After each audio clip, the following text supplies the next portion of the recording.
habiendo preparado el Señor nuestro corazón para escuchar el mensaje de este día, estará cuentas primeramente con Él. Ahora pasemos a la lectura divina en el libro de Josué. Josué capítulo 24.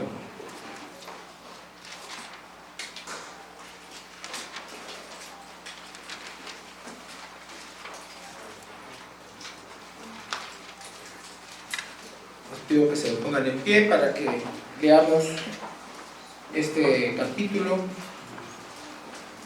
este maravilloso libro, y lo hagamos de manera alternada.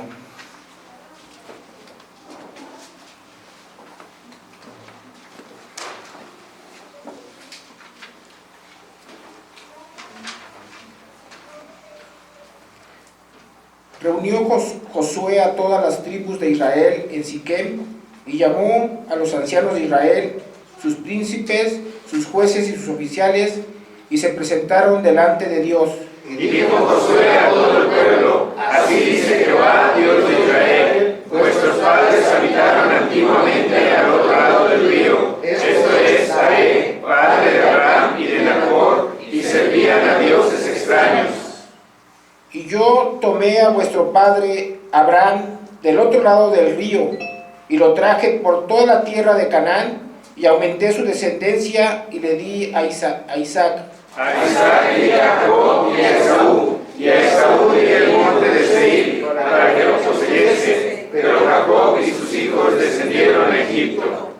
Yo envié a Moisés y a Aarón, y herí a Egipto, conforme a lo que hice en medio de él, y después os saqué. Saqué a vuestros padres de Egipto, y cuando llegaron al mar, los egipcios siguieron a vuestros padres hasta el mar Rojo, con carros y caballería.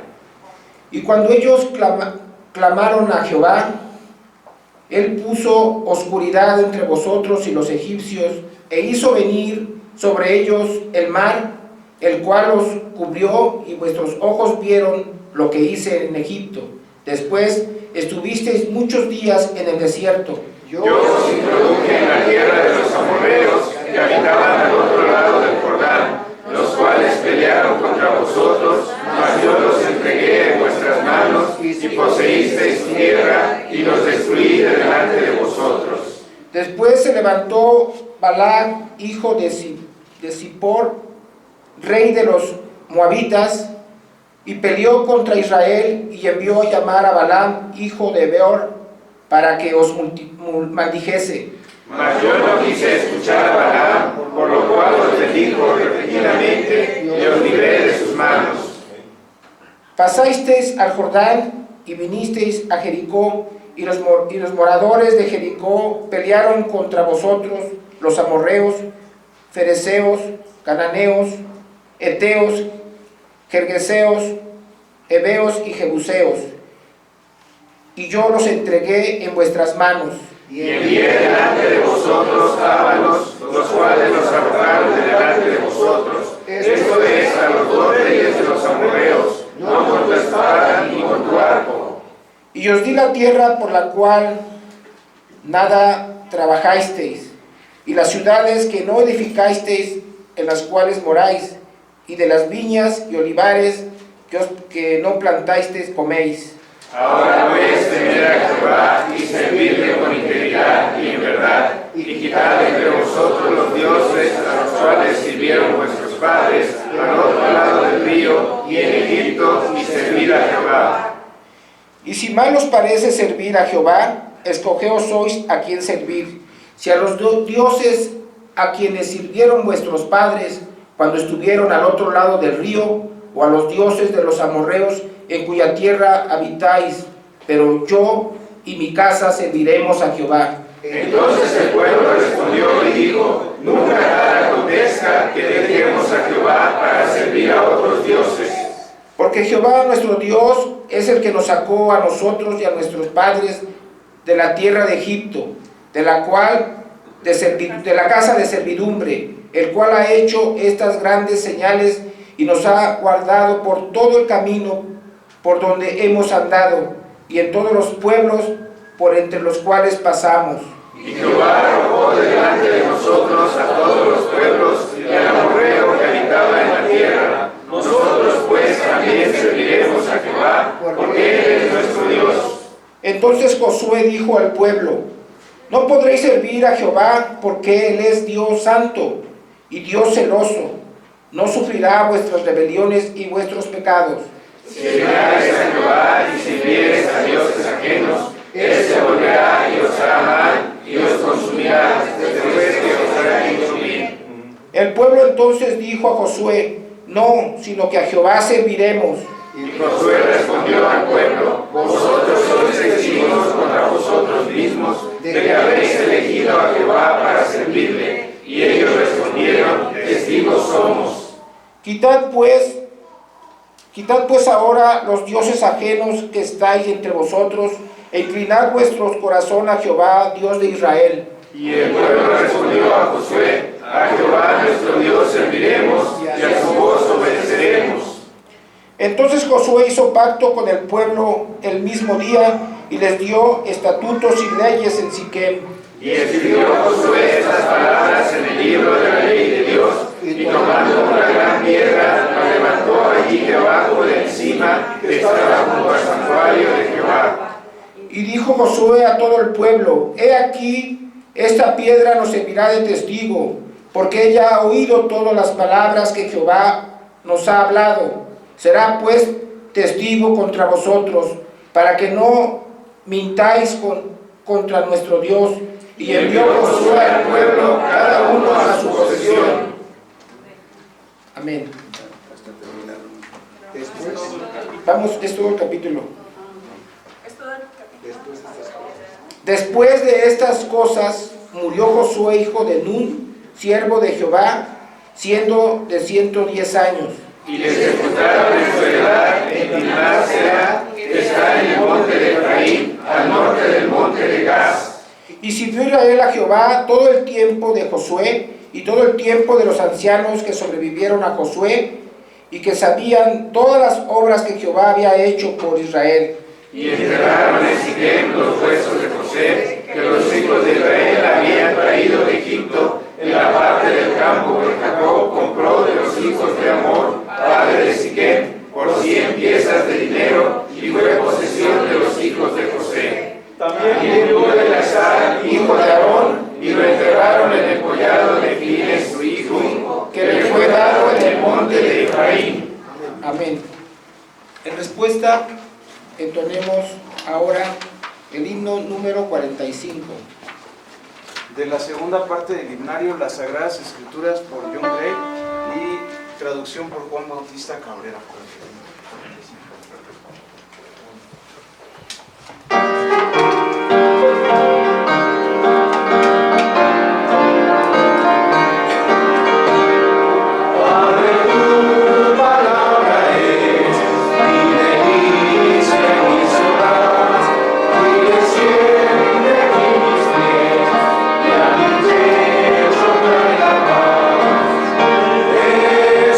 Señor,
escuchar el mensaje de este día, el servicio del cristiano.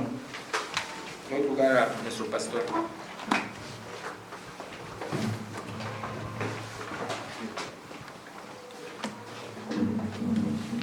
Vamos a abrir la escritura, hermanos, en el libro de Deuteronomio, para leer solamente unos pocos versículos.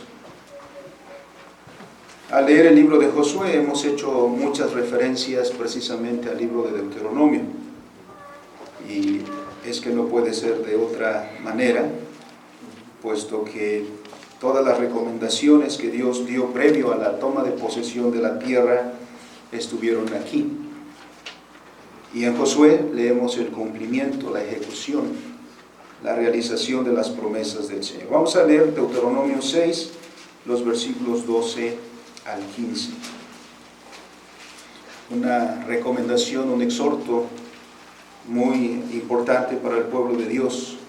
Leámoslo juntos, 12 al 15 del capítulo 6 de Deuteronomio. Dice la Escritura: Cuídate de no olvidarte de Jehová, que te sacó de la tierra de Egipto, de casa de servidumbre. A Jehová tu Dios temerás, y a él solo servirás, y por su nombre jurarás. No andaréis en pos de dioses ajenos, de los dioses de los pueblos que están en vuestros contornos, porque el Dios celoso, Jehová Dios, en medio de ti está, para que no se inflame el furor de Jehová tu Dios contra ti, y te destruya de sobre la tierra. Amén. Bendito y soberano Dios, elevamos nuestra oración, Señor, a ti después de haber leído tu palabra, con estas palabras tan importantes y que definen, Señor, nuestra vida, nuestra relación contigo. Permítanos, Señor, traer al corazón sabiduría. Danos entendimiento, Señor, y seas glorificado en nuestra vida toda. En Cristo nuestro Señor. Amén. Amén. Tomen sus lugares, amados hermanos. Hemos terminado la lectura del libro de Josué en esta culminación del capítulo 24. Bien que no hemos agotado la enseñanza que este libro tiene para nosotros, que como dijimos al principio solemos leer como mera historia, pero no es ninguna parte del Antiguo Testamento para que lo leamos como un libro de historia. Ella es la palabra de Dios y es la norma para nuestra vida, así que hay mucho que aprender en cada parte de las Escrituras. Al llegar a esta parte final del libro de Josué, una cosa es muy evidente, que Josué habla al pueblo de Israel enfatizando el servicio que deben rendir a Dios. Como ya lo hemos señalado antes, la historia de Josué como líder del pueblo de Israel está llegando a su fin. Como lo mencionamos el domingo pasado. Y ahora, reunido otra vez el pueblo de Dios, y recalca el texto con sus oficiales, sus príncipes, sus jefes y todo el pueblo, Josué nos menciona en este capítulo 24 el discurso de despedida. Tenemos aquí la manera en que Josué se despide del pueblo del Señor. Bien que no significa que está muriendo, pero ha terminado su ministerio. Y los días que el Señor le permita vivir después de esto serán en el gozo y el disfrute también de la tierra prometida, como Dios lo dijo. Josué vivió muy de cerca el liderazgo de Moisés desde la salida de Egipto y durante todo el recorrido que duró el camino por el desierto, 40 años, hasta que llegó el momento de introducir al pueblo de Israel a la tierra prometida. Aquí terminó el liderazgo de Moisés y Dios pasó la estafeta a Josué, que todo este tiempo dirigió al pueblo. Josué fue el general que dirigió a los ejércitos de Jehová en la conquista de Canaán.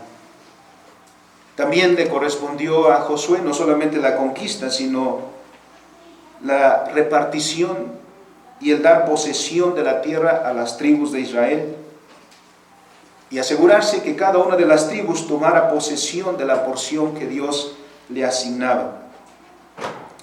Esa introducción y posesión de la tierra no eran un fin en sí mismos. La introducción y la posesión de la tierra ponen el contexto para darnos el significado de la redención. Israel es un pueblo redimido. Israel es un pueblo escogido, llamado por Dios para hacerle un pueblo santo. Al redimir Dios a este pueblo, al consagrarlo para Él, al establecer un pacto con Él y a darles las correspondientes leyes y luego proporcionarles la tierra donde han de vivir, estos nos recuerdan los principios creacionales, de la manera que Dios habló a Adán y lo puso en la tierra que Dios había creado. Aquí estamos mirando que Dios está redimiendo, porque la redención, como hemos señalado, nuestra redención, no significa que un día moraremos entre las nubes y por la eternidad, sino que Dios redime al hombre completo y redime la creación completa, de manera que en la Escritura, tanto en el Antiguo como en el Nuevo Testamento, se habla de la reinauguración, diciendo en términos que habrá cielos nuevos y tierra nueva donde more la justicia. Así que aquí tenemos a un pueblo, ya no un hombre como en el principio, sino un pueblo que es puesto como administrador de la creación para el ejercicio del mandato cultural. Y todo esto está enmarcado por la relación del pacto. Al dirigirse Josué entonces al pueblo, en primera instancia miramos que el capítulo 24 tiene dos partes esenciales. La primera parte es un relato de los acontecimientos históricos y la otra parte un énfasis en el servicio al que es llamado el pueblo de Dios. En esa segunda parte se hace un insistente énfasis en servir a Dios.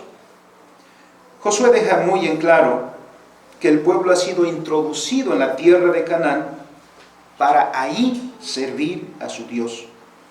Porque el servicio a Dios es el principio de la bienaventuranza, o si se quiere, el principio de una vida provechosa. El ejemplo del mismo Josué nos es muy útil. Su grandeza como líder, como el líder que hemos visto durante estos años de la conquista, y que fue uno de los periodos en los que más vemos a Israel sirviendo a Dios, es que Josué, al igual que Moisés, fue un siervo fiel de Jehová, como dice el capítulo 24 y versículo 29. Miremos rápidamente este pasaje. Dice: después de estas cosas murió Josué, hijo de Nun, y dice de él, siervo de Jehová.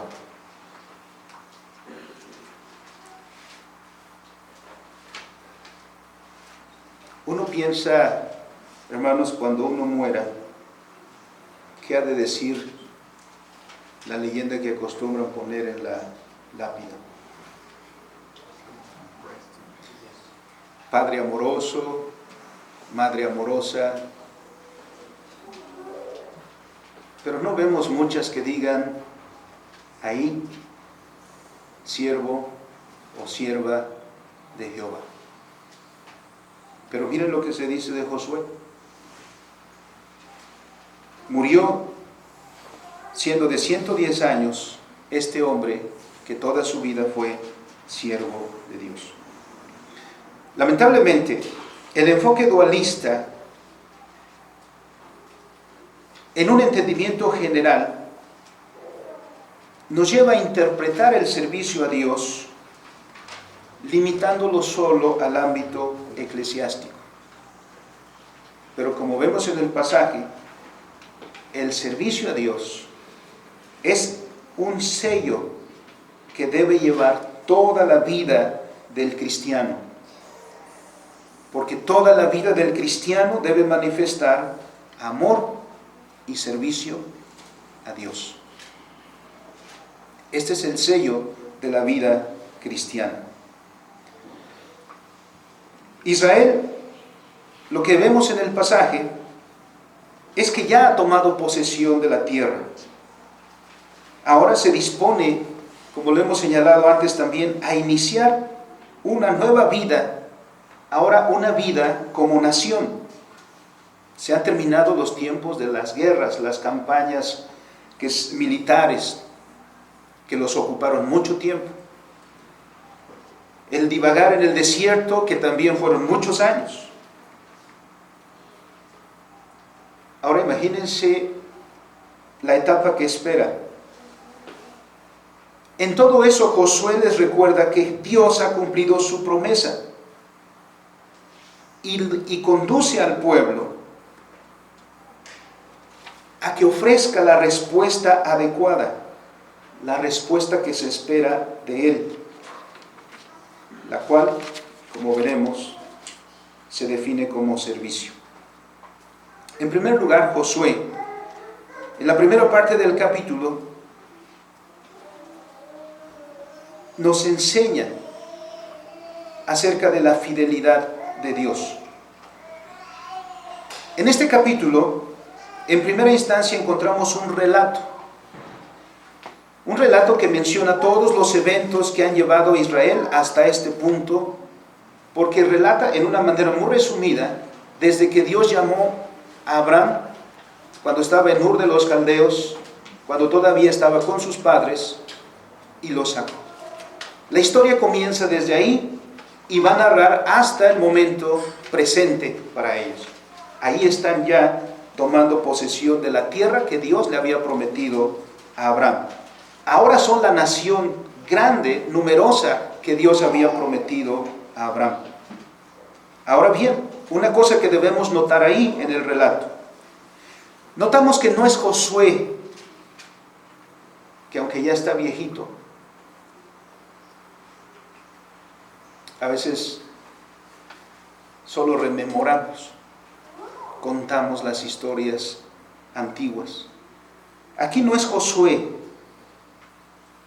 solo recordando las campañas, solo haciendo un recuento de la historia, en una revisión nostálgica, sino el que habla aquí es Dios mismo. En este discurso, Dios es el que habla. Y Josué hace patente con esto que nunca se debe olvidar para el pueblo de Dios cómo es que llegó ahí. Cómo es que Israel está ahora en este punto, en ese lugar. Por eso la característica principal de este relato es que está dicho en primera persona, porque ahí habla Dios. El que habla en este relato es Dios. A través de todo el relato se menciona que el que ha actuado es Dios, porque dice, yo, una y otra vez. ¿Quién llamó o quién tomó a Abraham? Dios dice, yo. ¿Quién libró de Egipto? Dios dice, yo. ¿Quién venció a los heveos, a los gergeseos y a todas las naciones cananeas? Dios dice, yo. La historia entonces está colocando el énfasis no en los hechos mismos, sino en el que lleva a cabo los hechos, que es Dios, que tiene el señorío de la historia. Y nos enseña, la historia nos enseña que Dios ha actuado para nuestro bien. Que nosotros estamos ahí, diríamos los israelitas, que nosotros estamos en Canaán, porque Dios ha hecho grandes cosas durante todo el tiempo pasado. De manera que no nos podemos entender a nosotros mismos, que no podemos explicar nuestra existencia, que no podemos explicar nuestra habitación aquí sin tomar en cuenta a Dios. Pero ¿cuál es el principal propósito de este relato? Es dejar una prueba fehaciente de que Dios es fiel. En este pasaje, en este relato, por todos estos eventos, se está señalando una sola verdad, que Dios es fiel. Para Israel, la fidelidad no es solo un concepto, no es una definición que aprendieron en el catecismo menor, o estudiando el catecismo menor, o no es un concepto que aprendieron en sus clases de teología cuando llegaron al tema de los atributos de Dios. No. Para Israel, hablar de la fidelidad de Dios es haber aprendido algo de manera experiencial. Es haber aprendido viendo a Dios actuar. Israel sabe, por todo eso, que Dios cumple lo que promete. Eso lo ha aprendido no en libros, eso lo ha aprendido una y otra vez en su caminar diario. Como nosotros debemos aprender y como debemos enseñar a nuestros hijos. ¿Cómo nuestros hijos van a aprender que Dios es santo? ¿Con una definición? ¿Cómo van a aprender nuestros hijos que Dios es sabio, que Dios es justo? Con una definición nos vamos a sentar y les vamos a decir, mira, apréndete esta definición. Los niños aprenden estos conceptos señalándole por sus padres el actuar de Dios. Cuando le decimos a nuestros hijos y oramos con ellos, dándole gracias a Dios por el alimento que vamos a tomar, ¿qué le estamos diciendo? ¿Que papá cobró la quincena? No. Siempre le ponemos el contexto diciendo, Dios ha provisto. Demos gracias a Dios. Que nos dio la fuerza para trabajar, que nos dio la salud para realizar nuestras labores, que nos dio sabiduría e inteligencia para desempeñar nuestras tareas, y que Dios ha bendecido todo eso, permitiéndonos sentarnos para disfrutar de los bienes que Dios provee. El niño no tiene una definición, pero aprende a conocer a Dios en esos hechos. Cuando nuestros hijos se enferman, sí, nos alarmamos y corremos. Pero lo primero sería, en ese momento, antes de ir al médico, orar con el niño. Decirle, vamos a orar al Señor y pedirle al Señor por la salud. Y luego vamos. Y cuando regresamos y se recupera, decirle, vamos a orar a Dios para agradecerle por el médico que nos proporcionó y por el medicamento que nos dio. Y bendito sea el Señor. Es de esa manera que aprendemos a conocer a Dios. Es de esa manera que aprendemos a caminar con Dios. Es muy gozoso ver a los niños que en ese contexto también comienzan a orar y comienzan a decir en sus pocas y pequeñas palabras, Señor, gracias por mi lechita. Y cuando se van y su papá está de viaje, para irse a dormir dicen, Dios, cuida a mi papá, trae a casa con bien. ¿Dónde aprenden eso?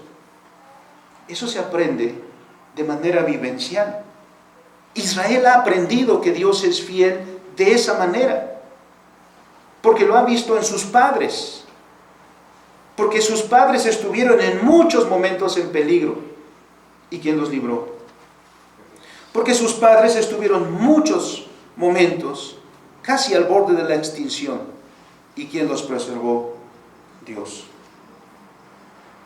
La historia nos sirve para ver que Dios ha sido fiel. Pero hermanos, a veces somos más enfocados hacia el futuro que a mirar el pasado. De vez en cuando deberíamos hacer una mirada hacia el pasado para mirar lo que Dios ha hecho en nuestra comunidad y en nosotros mismos. Así que esto es lo que quiere dejar muy en claro Josué, que Dios ha sido fiel. Aquí no se trata de narrar las historias, las hazañas de Josué. Aquí Josué no dice, yo hice, yo los dirigí, yo fui, ¿se acuerdan que yo les dije? ¿Se acuerdan que yo hice la estrategia? ¿Se acuerdan que yo hice todo eso? No. Aquí es que Dios. Porque sin Dios no hay estrategia que funcione. Porque sin Dios no hay fuerza que sea suficiente. Porque sin Dios no hay poder en nosotros. Pero con Dios hay todo. E Israel ha aprendido eso.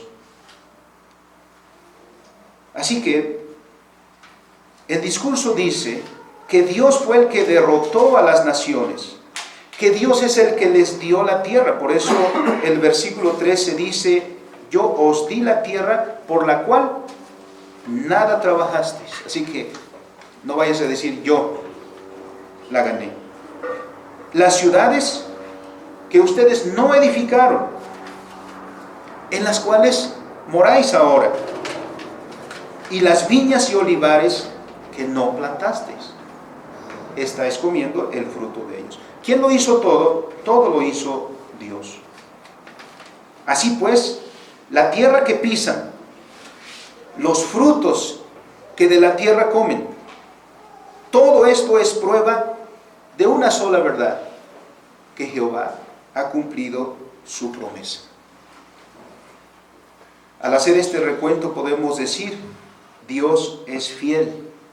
Dios ha cumplido la palabra que empeñó a Abraham, a Isaac y a Jacob. ¿Y cuál es el resultado de ver a Dios actuar de esta manera? Cuando vemos actuar a Dios de esta manera, ¿cuál es el resultado? Dice el versículo 14. Ahora pues, temed a Jehová. El resultado de ver a Dios actuar de esa manera es un temor reverente.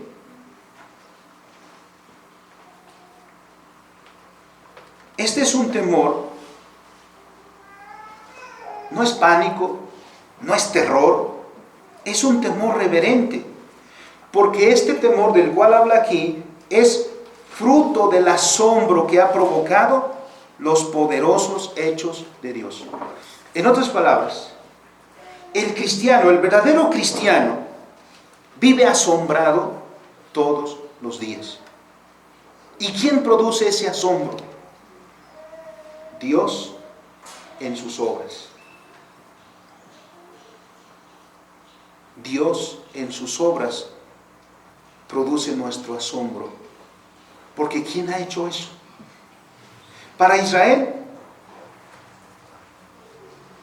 ¿qué produciría el que se abriera el mar rojo y que Israel pudiera pasar por un terreno seco? Llegar al otro lado sin siquiera barro en sus sandalias. ¿No era para asombrarse? El salir todos los días a recoger el pan, el maná que Dios daba, ¿no era para asombrarse? Pero a veces en lugar de asombrarnos por lo que Dios hace, nos quejamos como los israelitas. En lugar de asombrarnos por lo que Dios nos da, nos quejamos. Y qué bueno que Dios no ha hecho que nos quedemos con la carne entre los dientes y, ¿no?, por habernos quejado de Dios. El cristiano es alguien que vive en asombro. Decía el doctor Henry Mitter que el calvinista es un optimista incurable, porque en todas partes ve a Dios. En todo ve a Dios. Así que ese servicio reverente, decíamos el domingo pasado, que hay dos maneras en que se pueden cumplir los objetivos. Los padres pueden hacer que sus hijos finalmente recojan su cuarto. Y hay dos formas en que lo pueden hacer. Con amenazas. ¿No? Si no limpias tu cuarto, te quito el celular. Ahora eso funciona. ¿No? Si no haces tu cuarto, si no limpias, no hay Nintendo. ¿No? Si no, no hay Wi-Fi. Quitamos. Finalmente, lo van a hacer. Pero hay otra manera. Que se cumpla eso dirigido por un amor que respeta, que honra, que el hacer esa tarea sea para honrar a sus padres. ¿Cuál de las dos maneras prefieren, hermanos? ¿Qué querrá Dios? Dios quiere que nuestra respuesta de servicio sea motivado por este temor reverente, porque conocemos a Dios, porque hemos visto a Dios en nuestra vida, hemos visto sus hechos poderosos y estamos asombrados. Entonces, no se necesita amenaza. Entonces surge la respuesta pronta y obediente. De ahí nos lleva entonces a la segunda parte. Cuando hemos visto actuar a Dios, ¿qué se espera de nosotros? Porque nosotros nunca tomamos la iniciativa. El que toma la iniciativa en todo siempre es Dios. Nosotros solo respondemos. Y la respuesta de Israel, como la respuesta de la iglesia, está dicho en el versículo 14 en una manera sustancial. Dice Josué, ahora pues, es decir, después de recontar la historia, después de enfatizar la fidelidad de Dios, después de enumerar que Dios ha hecho todas estas cosas, dice, ahora, miren, eso es una conclusión. Esto que sigue se desglosa de lo anterior. Ahora pues, ¿qué?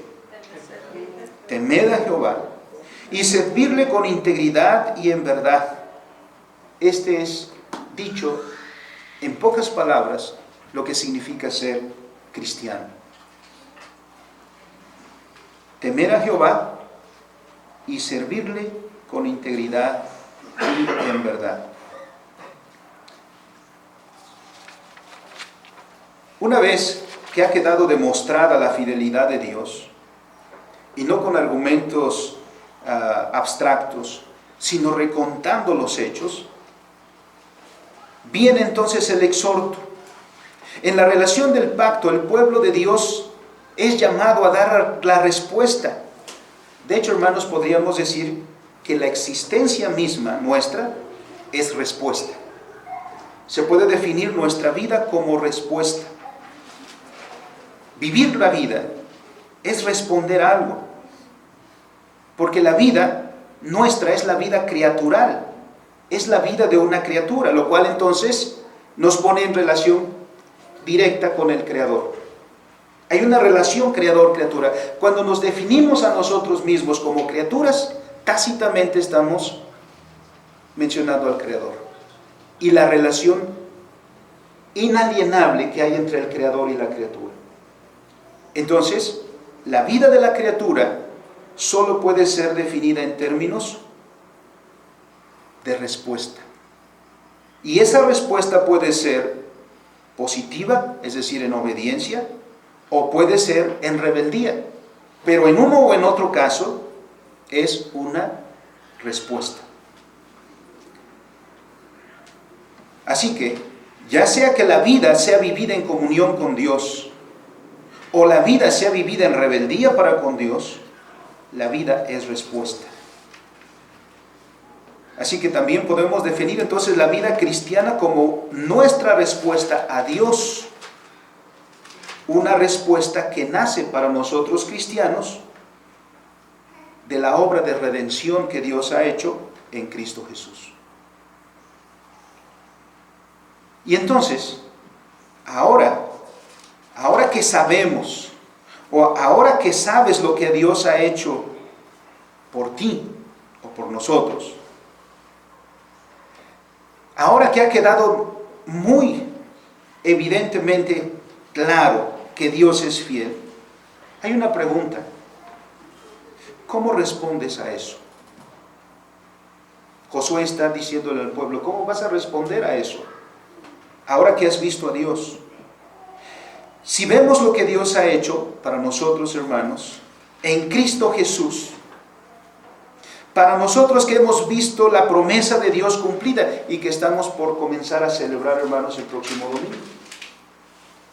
El advenimiento de nuestro Salvador implica también eso, que Dios ha cumplido su promesa.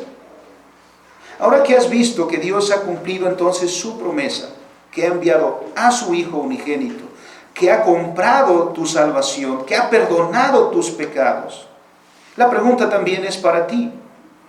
¿Cómo vas a responder a lo que Dios ha hecho? ¿Seguirás en rebeldía? ¿O te postrarás delante de Él reconociéndolo como el Dios fiel que es y que ha cumplido su palabra empeñada y la ha cumplido a vista de todos? El versículo 14 dice: temed a Jehová y servidle con integridad y verdad. La vida de Israel, como la vida de la iglesia, debe llevar este sello. El orden seguido por el catecismo de Heidelberg también, hermanos, ¿se acuerdan? Dividido en 3 partes. Después de haber dicho o haber mencionado el primer punto que debemos conocer, cuán grande es nuestra miseria. Después de eso, nos enseña cómo podemos ser librados de ella.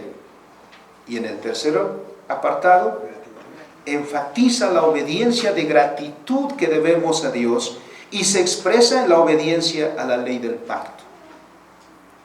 Así que Dios no nos llama entonces a que cumplamos con amenaza su voluntad, sino que motivados por el amor, por el asombro, respondamos a Dios en rendición de nuestras vidas. Es entonces cuando la vida se define como servicio. Como ya hemos dicho, en uno o en otro sentido, porque somos criaturas. Por eso es que cuando comparezcamos delante del trono de Dios, no solamente vamos a ir los cristianos. ¿Quiénes se van a presentar delante del trono de Dios? Los budistas, los chamanistas, todos. Los ateos también van a estar ahí. Porque Dios va a juzgar a todos. ¿Y qué es lo que va a juzgar Dios? Las horas de escuela dominical, los textos leídos, las oraciones hechas. Tu vida. ¿Qué hiciste con tu vida? ¿Qué hiciste en tu vida? ¿Qué hiciste con el tiempo que Dios te dio? ¿Qué hiciste con los talentos que Dios te dio? ¿Qué hiciste con la tierra que Dios te dio? ¿Le serviste? ¿O te serviste a ti mismo? Ese servicio, dice la Escritura, debe ser hecho en integridad. ¿Qué significa eso? Una cuestión muy sencilla. Significa que el servicio que debe rendir Israel es un servicio que debe estar en concordancia con la verdad. ¿Y cuál es la verdad? Dios está diciendo que tus actos estén concordantes con la palabra de Dios. Ahora, la pregunta es, hermanos, si nuestros actos, pensamientos y hechos, palabras, concuerdan con lo que está aquí. hemos dicho que ahí es donde está nuestro talón de Aquiles, porque es donde fallamos. Nuestros actos, nuestras palabras y nuestros pensamientos no siempre concuerdan con la ley de Dios. Pero el servicio que Dios pide es un servicio de integridad. Por lo tanto, debe ser un servicio completo, perfecto, sin mancha. Porque ¿a quién estamos sirviendo? ¿Cuál es el Dios que alaban todas las criaturas que están mencionadas en Apocalipsis 4? ¿Y cuál es el cántico que están día y noche cantando? Santo, santo, santo. ¿Un Dios 3 veces santo aceptará cualquier servicio? Evidentemente no. A veces he dicho que de una manera jocosa, que a veces nos justificamos a nosotros mismos. He estado en iglesias donde se improvisa mucho y de repente alguien dice: hermanos, yo pues no venía preparado, pero quiero cantar una alabanza al Señor.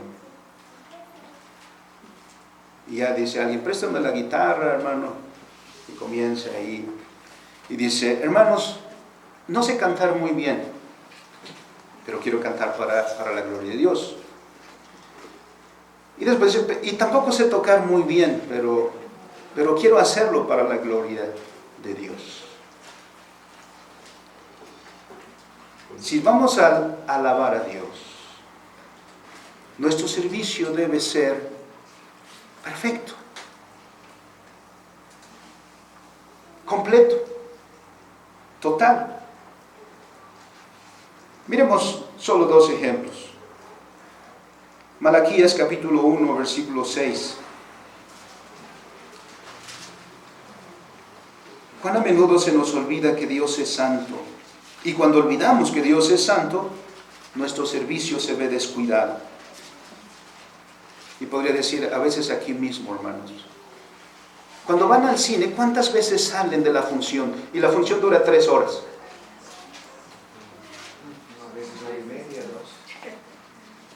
¿Verdad que se aguantan? Y cuando van al cine, le dicen bueno, antes le decían al cácaro, ¿no? Decían: aguanta, espera. Nadie llega a media función, a 3/4 de función. Todos queremos llegar al principio. ¿Pero qué leemos en Malaquías? Pensamos que Dios se agradará de cualquier cosa que nosotros le demos. Pero si somos instruidos realmente por la palabra, veremos que Dios no acepta sino lo que pide, y de la manera que lo pide. De manera que cuando Israel está trayendo sacrificios a Dios, y sacrificios no como Dios lo ha pedido, sino sacrificios como le parece al pueblo que los debe dar. ¿Qué dice Malaquías versículo 6? El hijo honra al padre y el siervo a su señor. Si pues yo soy padre, ¿dónde está mi honra? Y si soy señor, ¿dónde está mi temor?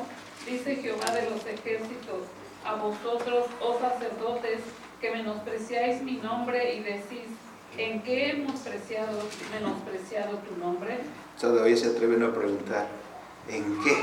Y Dios dice: en que ofrecen sobre mi altar pan inmundo.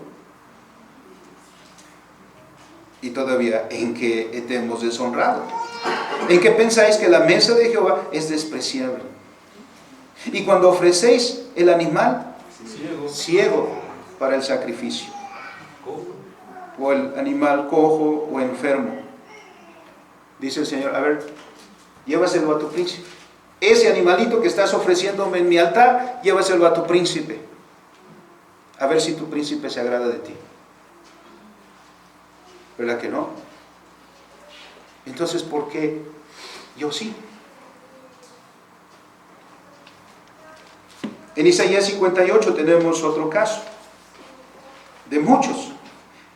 El profeta Isaías denuncia la manera impía en que en su tiempo Israel ofrece a Dios su servicio, al punto que Dios está harto de sus sacrificios, pues no es servicio con integridad.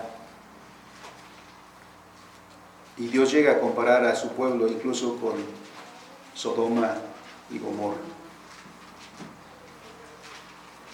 Porque aun cuando van a ofrecer sacrificios y hacen ayunos, Dios dice en el versículo 2, ¿alguien lo tiene? Que me buscan cada día y quieren saber mis caminos, como gente que hubiese hecho justicia y que no hubiese dejado la ley de su Dios. Me piden justos juicios y quieren acercarse a Dios. Conversaba esta semana con un hermano y este hermano señalaba en la manera que a veces oramos. Vamos al Señor y decimos: Señor, bendíceme, corrige eso, que suceda esto, que suceda lo otro.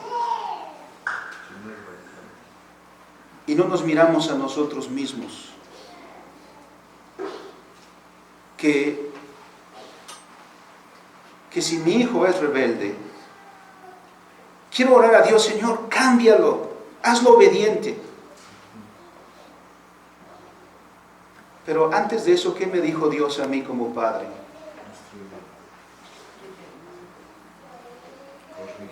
Instrúyelo en su camino, edúcalo, disciplínalo. Ahora yo le estoy diciendo al Señor: todo lo que yo no hice, corrígelo tú. Miren qué manera oramos. Hay inconsistencia en nuestra oración. Una ocasión con una hermana platicábamos y decía: pastor, ore mucho por mí, por mi salud. Por supuesto, hermana, vamos a orar por su salud. Vamos a pedir al Señor. Pero le pregunté: hermana, ¿ya fue al médico? Sí, hermano, ya fui al médico. ¿Está tomando su medicamento? Ay, pastor, es que se me olvida. Soy muy olvidadiza. Y él me lo tomo, luego no me lo tomo.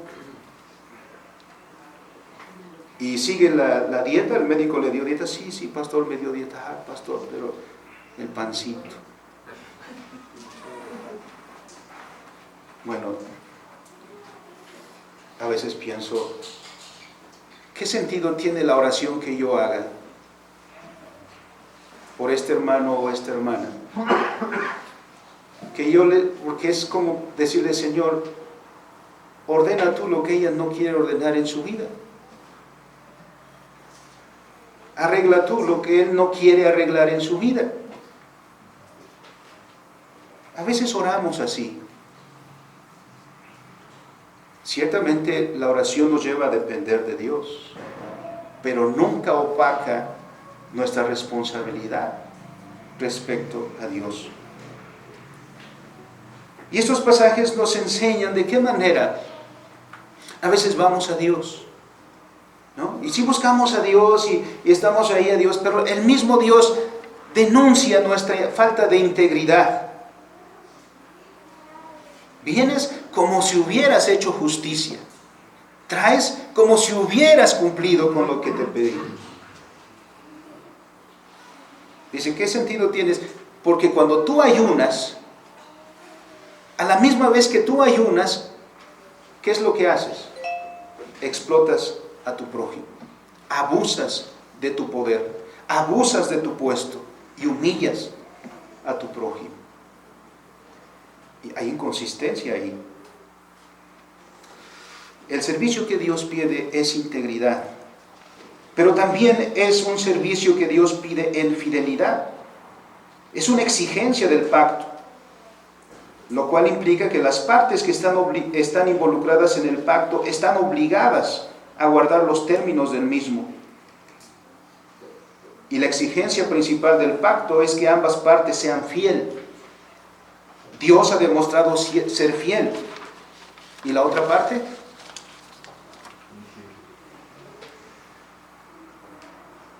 Pero Dios también exige que el pueblo que está en relación de pacto con Él sea fiel. Al igual que los hechos hablan de fidelidad, como hemos visto en la primera parte, así también, hermanos, ¿cómo va a hablar nuestra fidelidad? Podría decir: cuando yo sea fiel, no voy a decir que soy fiel, pero habrá señales. ¿Verdad que sí se la saben? Si la fidelidad de Dios se ha demostrado tan fehacientemente, ¿cómo se espera que mi fidelidad al pacto también se haga patente? En los hechos, en las acciones, en las decisiones, en nuestra vida toda. Toda nuestra vida debe ser vivida en fidelidad a Dios. El servicio que Dios busca de nosotros es eso. Y esta fidelidad es esta expresión de nuestra vivencia en el pacto, de amar a Dios por sobre todas las cosas, como dice la ley. Nuestro Señor Jesucristo, cuando resumió la ley, dijo: el primero y principal mandamiento es: amarás al Señor tu Dios con todo tu corazón, con toda tu alma y con toda tu mente. Y eso se evidencia en tus actos. Dios se ha mostrado fiel y lo ha hecho patente. Tú dices que eres fiel. ¿Dónde se hace patente tu fidelidad al pacto? Ahora bien, ¿en qué hemos de servir a Dios? ¿En qué ha de servir Israel a su Dios? Hay una pregunta recurrente entre los cristianos. A veces uno a otro se pregunta: ¿cuánto tiempo le dedicas a Dios? La pregunta hace referencia a cuánto tiempo estamos prestando servicio a Dios. Eso es lo que se quiere decir. Pero la pregunta está mal hecha, porque la pregunta está reflejando una visión no bíblica, sino una visión dualista. Así que la respuesta que se espera es que alguien responda diciendo: ¿cuánto tiempo dedica a la lectura de la Biblia? ¿Cuántas horas dedica a la oración? ¿Cuántas horas a la adoración cultica? ¿Cuánto a la práctica del ayuno? Etcétera. Eso es, por supuesto, servicio a Dios. Pero el llamamiento que Dios hace a Israel y a nosotros no es para un aspecto de la vida, sino que es para toda la vida. El servicio a Dios debe ser en la integridad, es decir, en la totalidad de nuestra existencia, y abarca todos los aspectos de nuestra vida. Ese servicio a Dios se da cuando hacemos nuestro trabajo. ¿Y cómo debemos hacer nuestro trabajo? Primero, nuestro trabajo es servicio a Dios. No es en primera instancia el medio para ganar el pan. Esa es la añadidura. El principio es que el trabajo, cualquier trabajo que se haga, es servicio a Dios. Hace pasteles, es servicio a Dios. Arregla automóviles, en primer lugar, ese es su lugar de servicio a Dios. Trabaja en un laboratorio haciendo investigación, ese es su campo de servicio a Dios.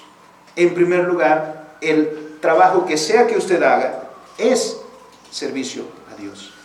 Por eso, en segundo lugar, ese trabajo tiene que hacerse en integridad, en completo rendimiento a Dios y a su palabra. Ahora, eso no significa que en la Biblia va a encontrar versículos sobre su ciencia, sobre su área, porque la Biblia no es un tratado de política, ni un tratado de arte, ni un tratado de historia, ni un tratado de matemáticas, aunque encontramos en ella números, encontramos poesía, encontramos datos, pero la Biblia es palabra direccional de Dios. Para servir a Dios con integridad debemos conocer la palabra completa, la palabra estructural, la palabra direccional y la palabra autoritativa.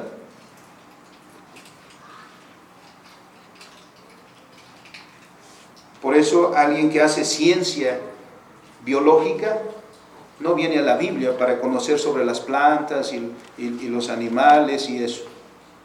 Estudia el libro de la creación. Pero es orientado por la palabra direccional. Y en todo toma en cuenta la palabra autoritativa que es Cristo. Así es como Dios quiere que le sirvas. Y en tercero, con fidelidad. en los términos del pacto.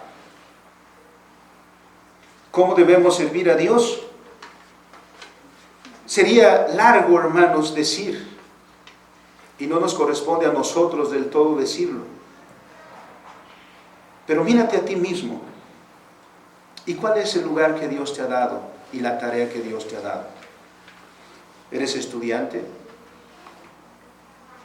¿Eres esposo, padre, hijo, hermano, ciudadano? Mira, esto tenemos que preguntarnos el próximo año. El próximo año hay elecciones en nuestro país. ¿Cómo vamos a votar? Debemos votar como siervos de Dios. Pero en muchas ocasiones los políticos nos convencen, ¿no? Como aquel político que en un pueblito estaba ahí dando su discurso y arengando a todo el pueblo. Y decía, les vamos a poner un puente ahí en el río. Y todos comienzan a decir, pero si no tenemos río. Y dice el político, pues les vamos a poner un río. Entonces tiene nuestro voto. No, votamos como siervos de Dios. Votamos en integridad con la palabra de verdad. Y votamos en fidelidad al pacto del cual somos parte. Ejemplos sobran. Pero corresponde, hermanos, a cada uno de nosotros hacer la pregunta particular: ¿cómo yo voy a servir a Dios? No pienses que has agotado tu servicio aquí cuando terminemos y digamos amén al final del culto y nos despidamos. De hecho, podríamos decir que apenas está comenzando tu servicio. Te corresponde a ti, hermano o hermana, en la tarea, en el oficio que Dios te ha dado, responder a Dios cómo vas a servir.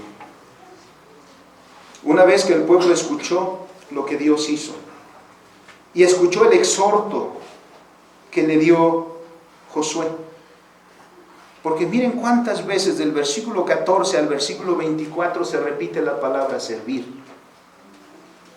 13 veces se menciona servir. Por eso podemos ver que el énfasis está ahí. Una vez habiendo escuchado a Josué incluso decir, escojan ustedes a quién van a servir, pero yo y mi casa serviremos a Jehová. Amén. ¿Cómo responde el pueblo? El pueblo dice, versículo 18, también serviremos a Jehová porque Él es nuestro Dios. Versículo 24, a Jehová nuestro Dios serviremos y a su voz obedeceremos. Perfecto. Todos hemos hecho eso. Todos nosotros hemos hecho eso, hermanos, si es que hemos hecho nuestra profesión de fe y hemos dicho públicamente que Jesús es nuestro Señor. Si hemos hecho eso, nos hemos unido a ese pueblo que ahí decía, también nosotros serviremos a Jehová porque Él es nuestro Dios.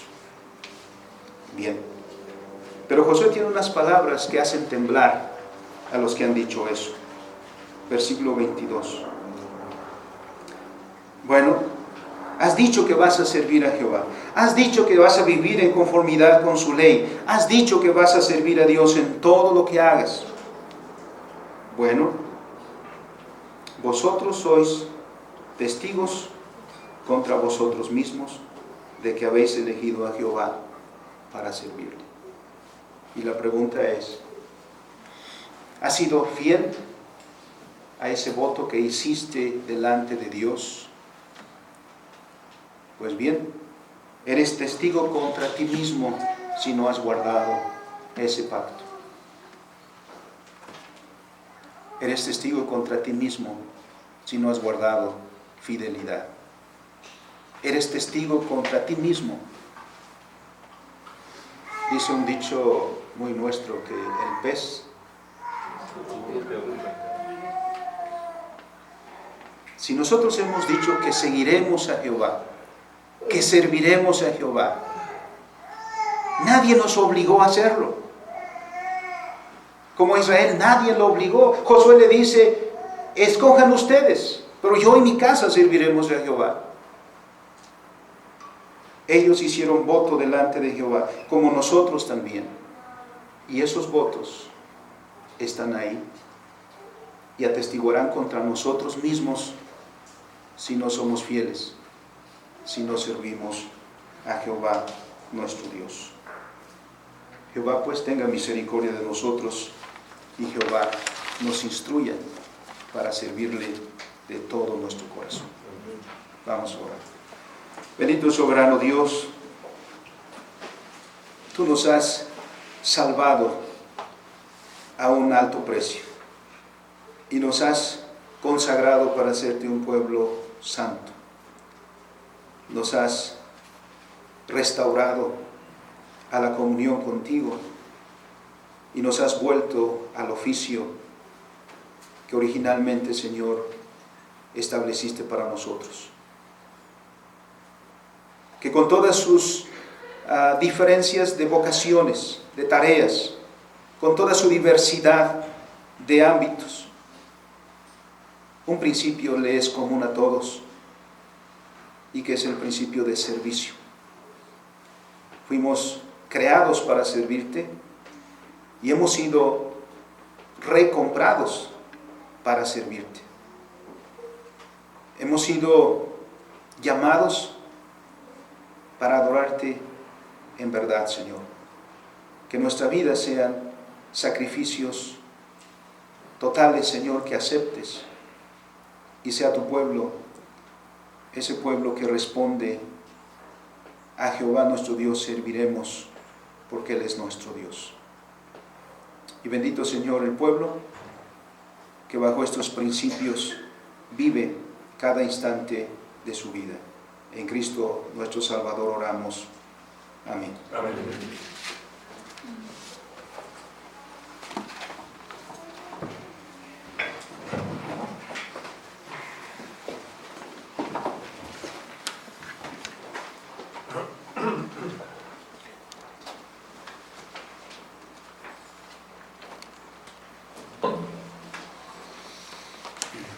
Gracias a Dios por su palabra. Él habla y su pueblo escucha, pero también le corresponde responder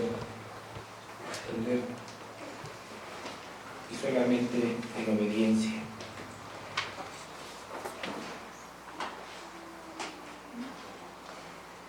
Vamos a ponernos en pie para responder. Primeramente con un himno, el himno 224. Himno 224 de la 10ª parte del himnario, la Iglesia, su misión y servicio, por Franklin Shepard y Juan Pablo II.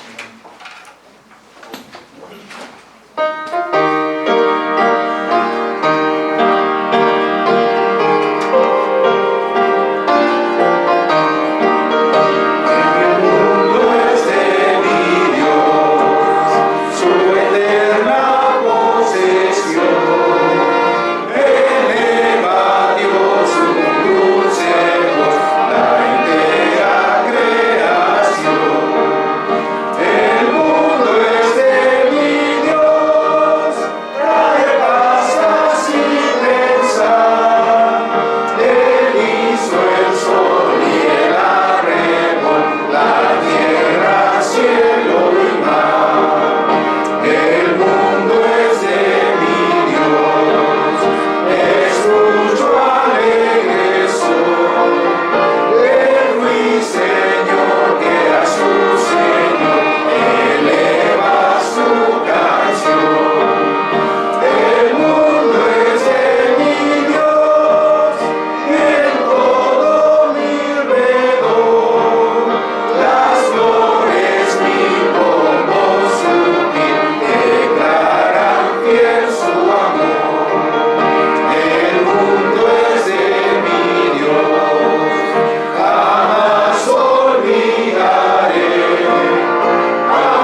Asimismo,